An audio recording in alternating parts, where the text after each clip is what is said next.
আজকে কিন্তু রান্নাঘরে গরম গরম শাকভাজি আর আলু ভর্তা করছি, সবাই চুলার পর বসে খাইবো। এই জন্য চুলার পরে খাবার গরম ভাত।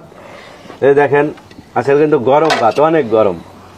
গরম ভাতের সাথে মানানামু রান্না করতে লাল শাক ভাজি আর আলু ভর্তা করছি। লাল শাক ভাজি করছে।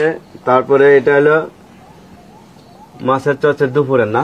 হ্যাঁ, দুপুরে করছিলাম ওইটা। দুপুরের মাছের চচ্চড়ি, আবার এসে দুপুরে চচ্চড়ি করছিলাম আর ডাল। আর যে দেখেন এটা কিন্তু ধনের পাতা দিয়ে দেশাল আলু, হ্যাঁ।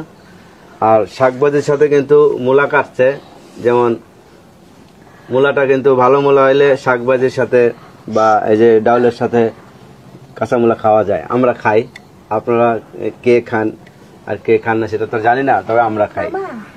তো গরম ভাত আর ভর্তা ভাত কিন্তু শাকভাজি দেখে জিভে জল চলে আসছে। এই জন্য তাড়াতাড়ি ময়নার আব্বুর খিদা লাগিয়ে গেছে আরো বেশি, এই জন্য তাড়াতাড়ি চুলার পারে আলু ভর্তাটা আরো বেশি স্বাদ লাগে, বুঝছো? খাও আলু তুমি ভর্তাটা কিন্তু আরো বেশি স্বাদ লাগে, কারণ এই যে নতুন আলু না, দেশাল আলু, ধনের পাতার হালকা গ্রাম থাকে, মানে সেই টেস্ট লাগে। সবাই এখন খাবে।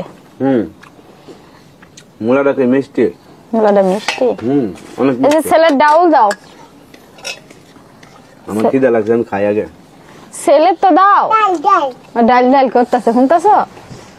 ওই যে অরংটা দিয়ে ডাল উঠাই দাও। এটা দিয়া? হ্যাঁ, ওটা তো ডালেরই। ছেলে আবার ডাল পছন্দ করে। ডাউল আর খিচুড়ি এডি হইলে আর কিছু লাগে না।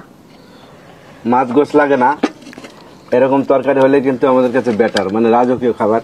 আমরা মনে করি যে মাছ গোস না হলেও চলে, ঠিক না? মনে হয় হ্যাঁ, মাছ গোসের তো শাকসবজি ভর্তা এগুলো গরম গরম স্বাদ লাগে। নাও।